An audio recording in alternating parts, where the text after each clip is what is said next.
Hi, good morning. Good morning. I'm joined with Courtney Harkness, and she is MBA and a certified divorce coach from Atlanta, Georgia. How are you, Courtney? I'm great. How are you doing? Good. Thank you so much for being here. I have really enjoyed seeing you online and seeing your content, and it's very empowering for women. And something that we want to talk about is why women should treat divorce more like a business deal than anything else. Right. I think it's really important to look at divorce as probably the most important business deal you'll ever negotiate in your life. And I think it's interesting that we are, as women, when we're going through divorce, we're asked to basically cut a business deal in an industry we have no experience in. So no one prepares you on how to get a divorce. It would be like if you were at work and your boss came in and said, I need you to negotiate this business deal in this industry. It's very important to the company, but it's in this piece of the business that you have absolutely no experience in. That would never happen. No one would ever be asked to do that. So in our personal lives, we're asked to take on this huge, enormous responsibility with far-reaching consequences. And most of the time as women, when we're going, work primarily with women, when we're going through this, that's almost like the last thing on their minds is all the emotional stuff, all of the worries about family and friends and children and the relationship, with their soon to be ex-spouse. And the business side kind of comes last. And so I work with my clients to help them really focus on treating this like a business deal, separating the emotional piece from the business side of divorce so that you can get a good deal and secure your financial future moving forward. So, in your opinion, where does the benefit come from separating the two? Um, Separating the financial aspects from the emotional aspects. Yeah, I think you have to be really analytical when you're looking at the financial piece. And if we're coming from a place of high emotion, emotional stress, it's very hard to be analytical. So it helps in two regards, I guess I would say. Number one, it helps you get emotionally grounded. So you're going to feel better if you can tackle that emotional piece separately. And then number two, it's going to help you be more analytical and get a better quote unquote divorce deal. So the way I normally approach it with clients is we're going to stabilize first, then we're going to strategize, and then we're going to execute. So the stabilization is getting emotionally grounded. Let's spend as much time as we need on that piece because this is a loss. I mean, you're losing a relationship that you did not envision losing. There's so many emotions around it, and we absolutely need to work through those. And then once we get kind of to a stable level where things don't feel so high anxiety, high tension, we can start looking at the numbers and the financial piece of the deal. What do you recommend to people that are struggling and need to get grounded and stabilized? What practical advice do you have for them? Tips. I am a big fan of I would call it healthy detachment. So I coach on, not reacting is your superpower. So in divorce, and I coach primarily women who are dealing with high conflict partners. I would say a lot of clients, though, do not know that their spouse is high conflict or would not describe them that way until they get into the divorce. And so often that looks like, oh, well, I know, we're fighting over money or whatever, but he would never fill in the blank. And I always Right. say, get your pen and paper out and write down, he would never, my husband would never, no matter how bad it got, he would never fill in the blank. He's probably going to do all of those things and worse. Divorce brings out the worst in people. It kind of has a way of showing people's true colors. And so, to me, the not reacting when you're provoked is the biggest superpower you have. It really takes the heat down. And when you are dealing with a high conflict personality who is in it to fight and in it to create drama and in it to make it more difficult, you really want to bring that heat all the way down. You do not want to engage in that in any way. It's not going to be productive. It's not going to help you. It's going to get your spouse more agitated and it's ultimately going to cost you more money, especially when the attorneys are involved. So all that Yeah. does is cost you money and cause angst. So I coach a lot on the day-to-day practical response to my ex-husband sent me this crazy long text, and it's really gotten my nervous system going, and I'm really upset, and he's saying all these things about me as a terrible mother, whatever it might be. And so really coaching through, okay, we're not going to react to that right now. We're going to take a minute. I want you to type out the response that you would like to send to him, and I would like you to send that to me. And then we're Yeah. going to look at that in 24 hours. um, I coach a lot on almost being sort of like a detective when you get these texts or emails coming in. What is the request here? If we cut through all of the Commentary. emotional, the A lot of, yeah, commentary, usually it's commentary. There's a lot of comments or, people interjecting, but is there a what is request? the, Is there is something there, that actually needs to be responded to? that's right, that's right. Yeah. I And mean, most often and a lot of there's attorneys, we not. can do that. You can look at what's Yes, the question, you can drill in, yes, but when it yes. is so emotional, it's really hard It's hard not to, to respond yeah, sometimes. to kind of detach from that. And Right. you've probably heard this so many times, but well, but I'm just supposed to let him say this, or I'm just supposed to let her say this about me. That's a good point. The defending yourself. Yeah, but And sometimes so I mean, sometimes yes, sometimes yeah. Let them sometimes say whatever they want to say. and that's a hard place to get to. And I Yeah. understand that that takes time to get to that place because you are so agitated and you feel like you need to defend your character. And so what I typically recommend there is to just say something like, that's not true. And that's it. Like we will not be going back and I mean that's it. You won't type anything else. We will not be going back and forth no matter what they respond after that. You've put in writing, this is not true. That's not true. A very short and simple, you're not, letting it sit out there undisputed, I guess. That's not true. And that's all you need to say. And you're not going to get anywhere by continuing to hash that out and argue it. And most of the time, at the end of the day, whatever they've just quote unquote accused you of does not matter. It's not going to matter in the long run. I always say, to put your kind of financial cap on, how does this either get me money or lose me money? Is this really relevant in this divorce? Or how does it relate to custody? And if, most of the time it doesn't. And as far as children are concerned and anything having to do with the children, you really want to not be fighting over that. I mean, you really want to do everything in your power to keep that a cordial and civil relationship. And if that means we only text logistics, we only communicate via email and text, that's fine. Let's just keep it civil. Right. Well, one pro tip for this, and I feel like I've said this like a broken record my entire career, but imagine anything you're putting in writing is going to be read by a judge, I love that. your judge. Yes, So I know a lot of judges would rather people not respond or say sure. very, very little and Very little. let the other side wax poetic about whatever nasty thoughts they're having about you, and let them put that in writing, because the Correct. internet is forever, text messages, everything is forever. So let Yeah, them put that out there. And absolutely. you may never end up in court, and hopefully you won't. But in the event that you need to, we can take screenshots, we can download the communications, and it's going to be evident that one parent is being nasty, one is not, and you want to Yeah. be on the latter side of that. Absolutely. You want to do everything in your power to remain calm and composed throughout, even if you're not feeling that way. And there are outlets for getting out that frustration and that anger, but it's definitely not going to be, to your point, in writing to your spouse, where a judge will read it back to you later. And just Yeah. envisioning that, that's such a great tip because envisioning that is normally enough to stop people in their tracks and say, yeah, gosh, I really don't want to hear someone read this out loud at some point in the future. So I'm not going to say it. Yeah. Yeah.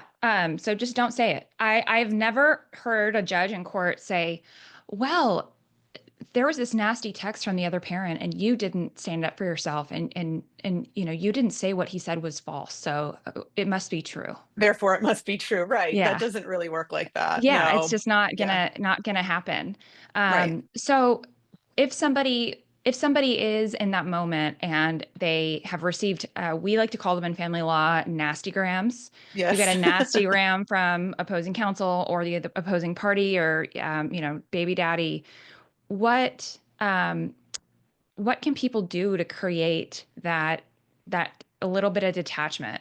I love what you're saying is that you're being able to respond instead of react. Um, Hmm. that is your superpower. Yeah. We don't want knee-jerk reactions. So do you recommend that people walk away from the text message or the email, take a walk, come back, do breathing exercises? I know that you mentioned before we started filming that you like meditation, as do I. So what do you Yes. recommend for people if they're really struggling in those early stages to create that space? Yeah. I want my clients to remember no sudden moves. So I always recommend 24 hours. It is very rarely an emergency that needs to be responded to right away. If it has something Yeah. to do with the health or well-being of your children, obviously you're going to need to respond to that. In the absence of that, 24 hours. So whatever you need to do in that interim, whether it's go for a walk, meditate, I'm a big fan of Pilates, yoga, whatever it is that you like to do, go do that. Try to put it out of your head. Some people have a hard time, going to bed at night with this kind of hanging over their head. So there are sometimes additional steps where it might not be, we might have to work up to the 24 hours. It might be they're able to wait 6 hours and they want to deal with it before they go to bed. And that's okay. Um, but as a general rule, I like to say walk away from it, yeah, get some breathing room and then come back. Another technique I use, which, might work for some people and it depends on your sense of humor. But this has worked well with a lot of my clients is I say, just envision that person that wrote that email is sort of like a toddler having a temper tantrum and kind of read it back to yourself in like a funny cartoon voice almost. And these angry Wah, wah, words. wah, wah, wah. Exactly. Yeah. And these angry words all of a sudden sound a little bit funny when you picture them stomping their feet and pounding their fists and waving their finger at you. It becomes a little bit humorous. And if you can get to that point, you've gotten very close to detachment. So I know it's not funny. I know divorce is very serious, but there have to be moments of levity where you realize how ridiculous sometimes people are being, and you are not going to jump into that fray. You're just not going to do it. Yeah. Yeah, absolutely. That's some great advice. And really, most things, it's not an emergency. I mean, I had Right, to recognize that when I was a practicing family law attorney. Nothing is an emergency. If it's a true emergency, call 911, call the police. right, But right, there's nothing that we can do in family law most of the time right. or dealing with another parent unless your child is in desperate need of something. It can wait. It can wait. And a lot of times we see, especially with high conflict personalities, the amount of times that they like to stir up drama. So they'll create a situation and they'll fight with you over, let's say they owe you money for something, and they'll start a huge fight over, well, you didn't provide me the correct documentation, or I didn't say, whatever it might be, fill in the blank. And you get into this back and forth and you start arguing and you run to your attorney because you're right. He owes you the money. It's clearly in your, let's say temporary agreement or whatever. You're right. You've just spent all kinds of time and energy fighting. So you've taken an emotional toll on yourself. You've cost yourself money because you've gone to the attorney. And I promise you, in about 2 weeks, none of this will be relevant. It would have been better to wait the next day, send an email back to your spouse very calmly to say, no, you do owe me that. Please provide it by this date. File it away in the list that we are keeping. I always have a running list with my clients of things they want to ask the attorney, and bring it up in your next call or whatever email with your attorney, but do not go one-offs every time they stir it up, because it's just going to get you agitated. It's just going to cost you money and it won't matter. It will get resolved at some point, but you need to think about, how much is this, if it's money, how much are we actually fighting over right now? And how much is this worth to me to make this the central point of my day? It's not. Yeah, and people that have, we call them high conflict people. High conflict people, they want to control you. So by Mhm. stirring something up and sending an email they know is going to get you in a tizzy, they are now Such a great controlling point. they are now controlling your day. Yep. So by giving them the immediate attention that they're after, they've Yep. won. Yes. You've just given them a win. If they can trigger a reaction in you, they can control you. They are controlling you just Yeah. like a puppet. So if you envision, do you want your spouse to have the puppet strings? Then, okay, fly off the handle and react. But your superpower really is not reacting. And that is the best way to shut down dealing, with especially with high conflict people, but don't let them take your emotional energy. They're kind of like emotional vampires. They want to Yeah. take that from you. And we control whether we give that out or not. Yeah, they're trying to take your peace. Hmm. And by immediately reacting, you're allowing them to have that. By waiting Yes. 12 hours to respond Yeah.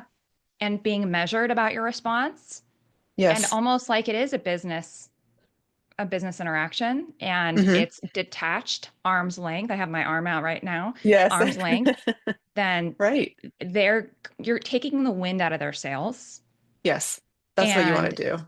yeah, and so they're no longer in control. So you want Right. to be as unbothered as possible, even Mhm. if you have to fake it until you make it. Just fake it. That's a great point too. Just fake it until you make it. They Yeah, don't fake have it to until know you that make it. they don't have to Yeah, know that you're struggling emotionally and that, the only thing they need to see is silence. So it didn't work. It's kind of like, training somebody to do what you want. If you reward them for their bad behavior, they're just going to keep doing it. And any attention back to a person like that is a reward. So even if it's negative attention, they don't care. They just want a reaction out of you. So you really have to go silent and not provide that response. Otherwise, they'll just keep doing it. yeah, absolutely. Well, this brings something else up that I think you and I have connected online, Courtney, about this, but everybody wants to tell us, oh, my spouse is a narcissist. Hmm. I have a post about that on my Instagram, where I say basically, is he a narcissist? And then the answer is maybe, but does it really matter? So I guess for some people, it is helpful to kind of label it and try to, in the context of understanding why someone is behaving this way, it Mhm. can be helpful. But really, we're not qualified to diagnose people unless you have a qualified professional that has examined this person. You don't know if they're a narcissist or not. So what we need to look at instead is this behavior acceptable to you? It doesn't matter what their label is their behavior acceptable to you? And then diving deeper, which is where a great therapist would come into play. Why am I attracted to relationships with people that exhibit this type of behavior? That's where Yeah. you would really dig in and do the healing and think through, gee, I tend to see these patterns in my relationships and this type of behavior. So identify the behavior, ask yourself, is this acceptable to me? And is this how I would treat someone that I love? And when people, that saying, when people show you who they are, believe them. So you're not going to change anything, whether you label them or not. So let's focus on what is the behavior. And I think in the divorce case specifically, that's the most helpful approach, because going into court and saying, my, husband is a narcissist, that's not going to get you anywhere. You need to be identifying the behavior and the impact. So you're much better served documenting the actual actions that this person has taken and what that impact has been on you or your children. Yeah, absolutely. Yeah. Don't tell a judge. Don't tell a judge that you're dealing with a narcissist because they don't care. And That doesn't mean you, anything to well, them. it doesn't mean anything unless you have. I mean, and honestly, even I've seen psych reports that Hmm. we've had and done in a custody evaluation setting, and I'll tell you, every single parent that goes through these, if both parents go through, everyone ends up with some kind of diagnosis. Right, right. Everyone's got issues. I mean, no one's perfect. So it really is better to look at how do they behave and what are there's a reason why you're divorcing this person. Yes. So those are the behaviors you need to be looking at, and how do those impact you and your children moving forward. And so, right, let's not spend a lot of time name calling, trying to diagnose people. Let's focus on what the behavior is and then how do you get away from that. So if you truly are dealing with someone with a narcissistic personality disorder, very high conflict person. For you, winning is getting out. Getting out of that relationship is the win. Yeah. So either way, you're trying to divorce this person for a reason. So let's focus on the end goal of getting out is winning, and we're going to do it in a smart and controlled way. Yeah. Yeah. Great advice.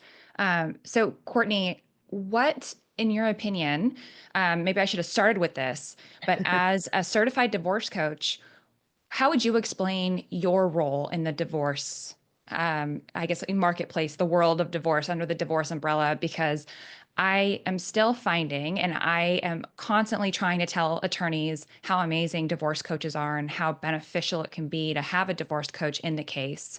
But I Right. think that there are still people that are going through divorce, there are still attorneys, there are people that don't understand why a certified divorce coach can be so beneficial and what your role is and how that differs from a therapist or Hmm. a certified divorce financial analyst or Sure. just an attorney.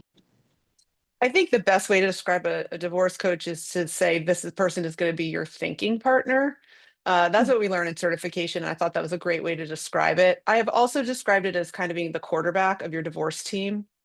Um, Really, you need a lot of different pieces of support when you're getting a divorce. It's not just one person, but having a good divorce coach can really help you walk through what are those pieces that you need.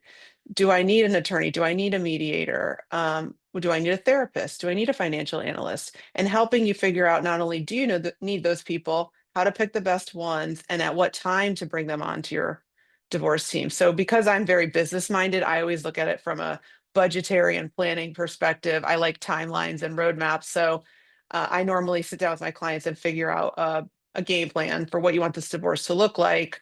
How much are you expecting to spend on all of these resources, and let's figure out which ones are most needed, working backwards. But it really is, it'd be kind of like a divorce coach to me is kind of like if you had a best friend who had been through divorce and just really knew all the ins and outs of it, and you could call her anytime, and she was kind of like there to hold your hand, but you're driving the train. I like to say that to my clients, you're the one driving the train, so you're in charge, but you just need support. You need a thinking partner. You need someone to bounce ideas off of. You need to talk through what's next. And then you need those practical tips of how do I handle this?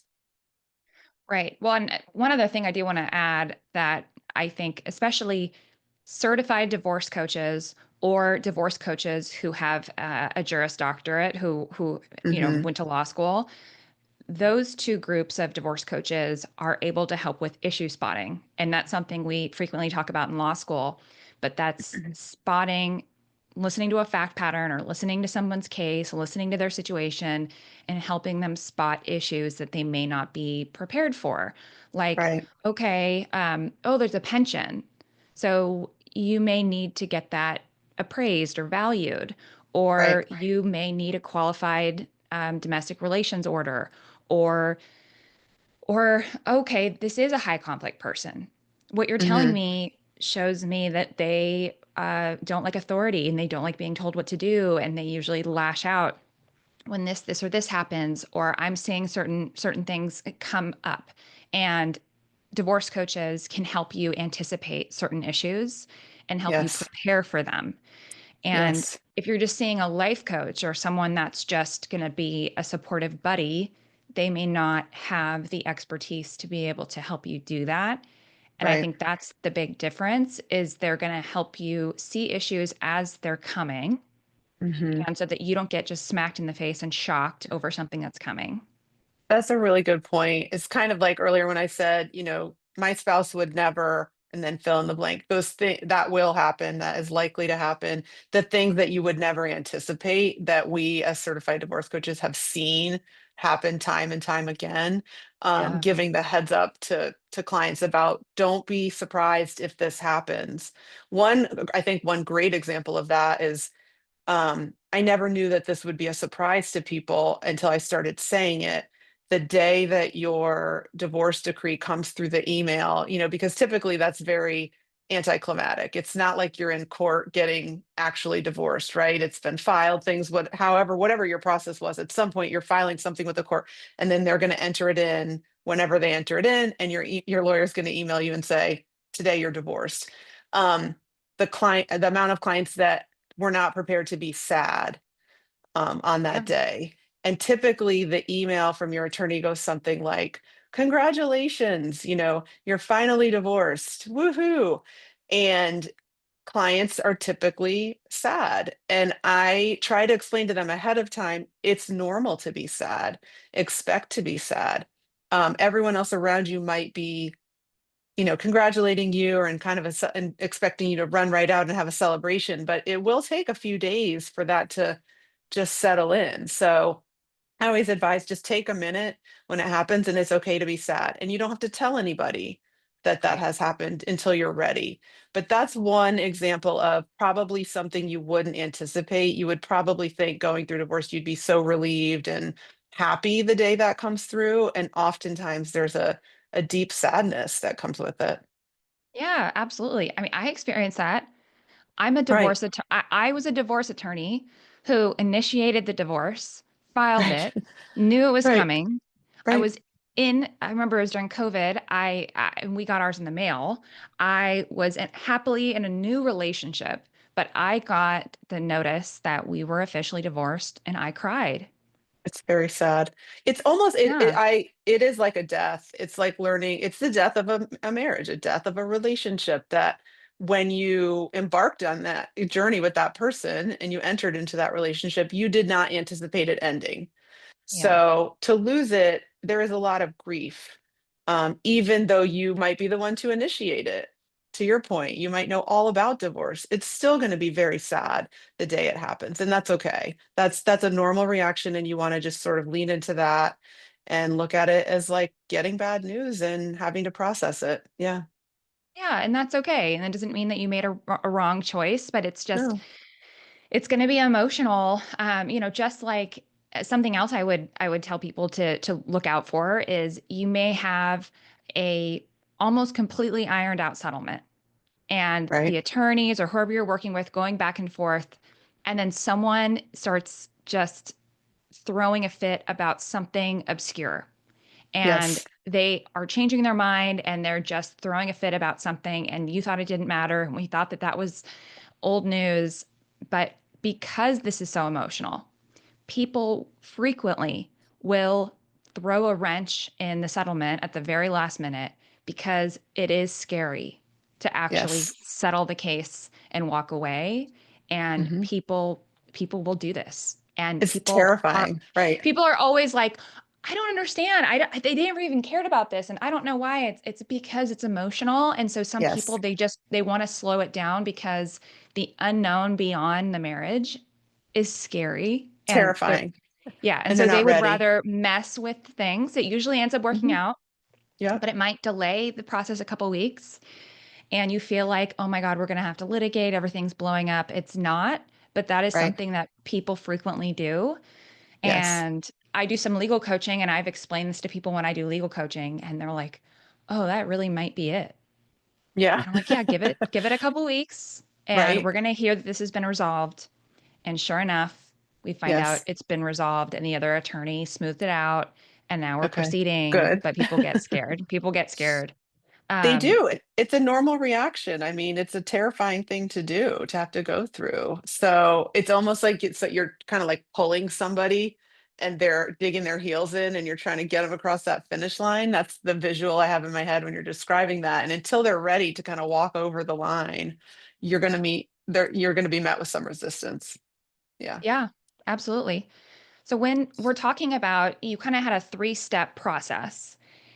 Right. And so one, it's stabilize and ground. Hmm. And then it's more the planning, looking at the finances piece. Right.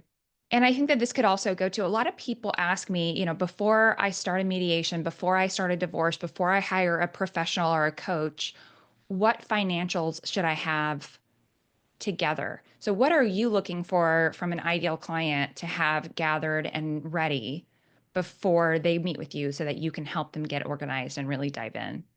Sure. Ideally, and the three-step process I use is normally stabilize, strategize, execute. So Okay. stabilize in terms of emotions and just the relationship pieces. strategize what we want this divorce to look like and what we want your future to look like after divorce, and then we execute on that plan.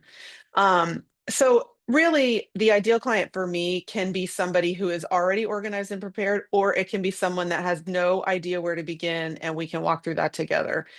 It depends on what they need and what they're capable of doing on their own. Sometimes for people, just even taking that step of downloading bank statements or even going online is so overwhelming and terrifying. And it's not that actual step that's terrifying, it's the whole entire process. And that's, a first step that they can't make on their own. So it's okay if you don't have any of that documentation gathered. If you are the type that it wants to be organized ahead of time before you come into a meeting, then yes, I would say get a spreadsheet, start putting together number one, your monthly budget. What do you spend on a daily basis, on a monthly basis, on an annual basis? Just go through your life for like a week and think about, what did I spend today? What's coming up the rest of this month? And just start putting it into a spreadsheet or a list somewhere. And then, but your basic debts and assets. So any debts that you are aware of, your mortgage, is there a car payment, things of that nature? Do you have any loans? Things that you are aware of that you know exist. And then assets. What income do you have coming in? What other assets do you own? Investment accounts, retirement accounts, pensions, whatever it might be. And just start there. So just start with the basics, just gather the documents. If you don't have access to online statements or logins to accounts, just start writing down, I think my husband has a XYZ account, or I've mentioned, he's mentioned to me before this account. Just start making a list. And then you might have to be, requesting those records through your attorney at some point if they're not readily available to you, but just start making a list. That's where I would Yeah, just start. knowing the financial institution.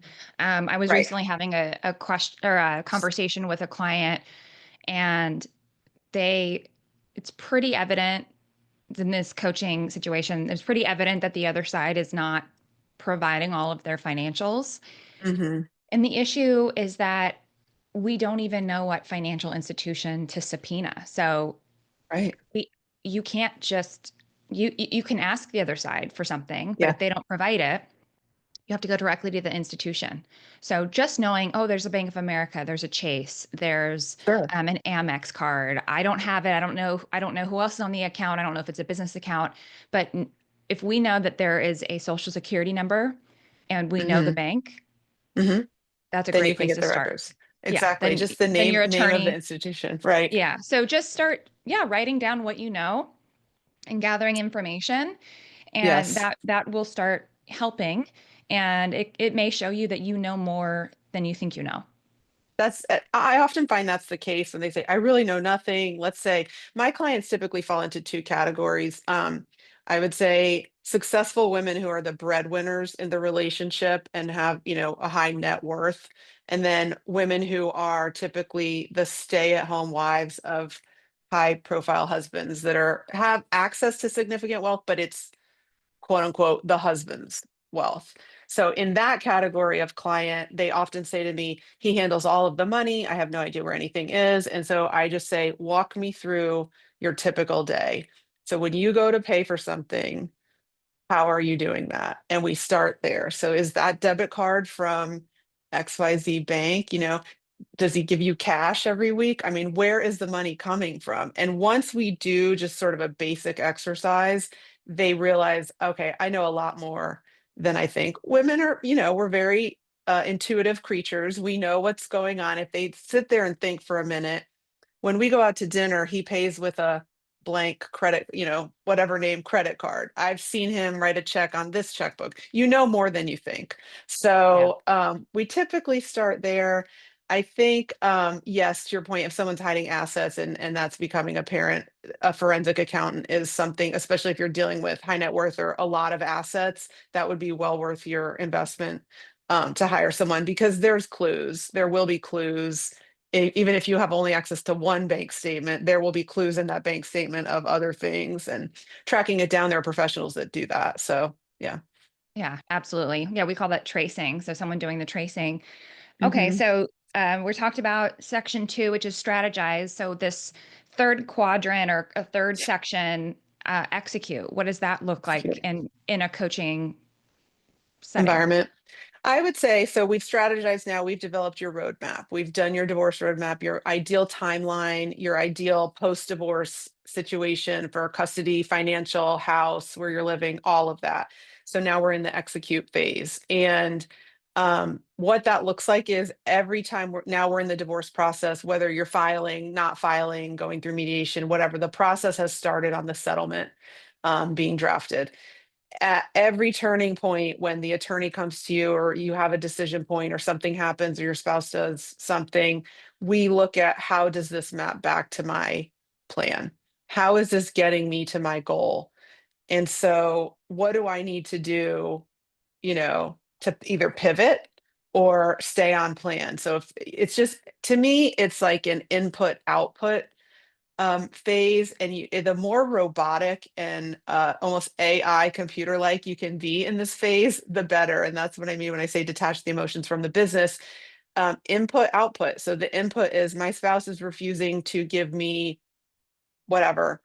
The output is okay. Well, then I want, if he won't give me A, I want B. So what is the response without getting emotionally tied up and realizing, okay, maybe I did want that very specific piece of art, let's say, and my spouse is digging in. Looking back at how is that going to help me get to that end goal? Is this going to, I don't want to derail my entire plan over one piece. And now I have leverage to get something else. So I would say it's just mapping through, walking through what you've identified as your goal. How do we get there? And so staying really focused and staying on plan. We don't want to deviate. Want to get this done as quickly as possible and get as many of the things on your checklist, in your column, get those secured. Yeah. As a coach, have you ever attended a mediation with somebody, or what does your role look like?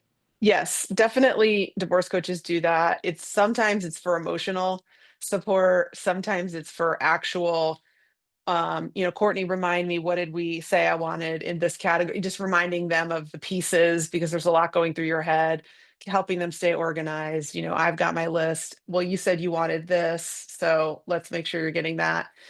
So it can be for emotional support and for practical, just having another person, another set of eyes on what's going on. And I find that attorneys are typically very receptive to that. Just in general, the attorneys I work with that understand divorce coaching know if I'm bringing you a client or vice versa, that client will show up more credible, organized, ready to do the work than if they didn't have a coach, is the feedback I typically get from attorneys. So normally they're very receptive to having you come to a mediation. Yeah. And I think a lot of people, so if you have an attorney and your attorney isn't on the divorce coach train, Hmm. give them give them a chance and help educate them, and maybe see if your attorney would have a short call with your coach of choice, because I think that they would get on board. And when I was working full-time in a family law firm, I wish I knew about divorce coaches. Right. There were so many. I had heard of them, but I didn't really know. I really, since starting this podcast, I've really learned about divorce coaches and their value and the benefit. Hmm. There are so many people that really need this. Divorce coaches can provide the support that attorneys are too busy or too focused on other things Right. to allow. And I find that a lot of people, especially stay-at-home moms or people that aren't as confident in a business setting or a legal setting, they need someone to advocate for them. Yes. That's a And critical piece. And I feel like the attorneys that I've worked with that have, referred me clients have said exactly what you're describing. I have a stay-at-home mom who maybe needs a little more hand holding just because she's not been the business person in the relationship. She's been busy raising their children, running the household. They see a lot of value in that because, let's be candid, the attorney does not want to spend all day on the phone with you and some of those pieces. It would be much more efficient and certainly from a cost perspective to work with your divorce coach and save the heavy lifting, and the legal advice and strategy for your attorney. But there's so right. many other pieces of it that can be handled by a good divorce coach. I do say typically if spend whatever you're going to spend on a divorce coach, you save like 10 times that in attorney fees because the reduction in time of you calling the attorney, emailing, asking for all that support at their hourly billing rate is it's not sustainable. It's going to really cost you a lot. So it's a way to be smart financially, I think, working with a coach, and it also helps you maximize the value of your other professional resources. Yeah, absolutely. So one last thing, when we're talking about wellness and going through divorce and coming out better on the other end, I know Courtney, you and I have both gone through divorces. What from, a spiritual wellness standpoint, just to kind of close things out, what would you recommend for people? I think I'll take one minor step back, focusing on yourself. That's a hard thing for a lot of women, especially to do. So, getting centered and saying, how is this going to make me a better person moving forward? How is this going to get me the life I want? And when you walk through your day to day, especially during the divorce, taking time to center yourself and get grounded and remind yourself it's okay to focus on yourself. It's okay to want the best for yourself. This is your journey and you're in charge of it. So, I think whatever works for you, whatever works for the client in terms of meditation or doing spiritual reflection, doing affirmations every day. Find Yeah. what works for you and make it a part of your daily routine. Yeah, I love that. Well, thank you so much. Well, Yeah. in general, thank you so much, Courtney, for joining me. I Yes. will have all of your contact information in the show notes. I do have one question. Yes. I know you are in Georgia. Do you work with clients nationally? Yes, absolutely. A lot of my clients are not in Atlanta or Georgia. So, yes, most of my, I'd say 90% of what I do is virtual Zoom sessions. So, I absolutely work with clients nationally. Okay, well, that's great to know. So anyone can Yeah. work with divorce coaches. And if you didn't know, divorce coaches are not licensed or certified on a state by state basis. It's really a national certification. So anyway, thank you so much, Courtney. Thank And you. I hope everyone enjoyed. This is great. Thank you.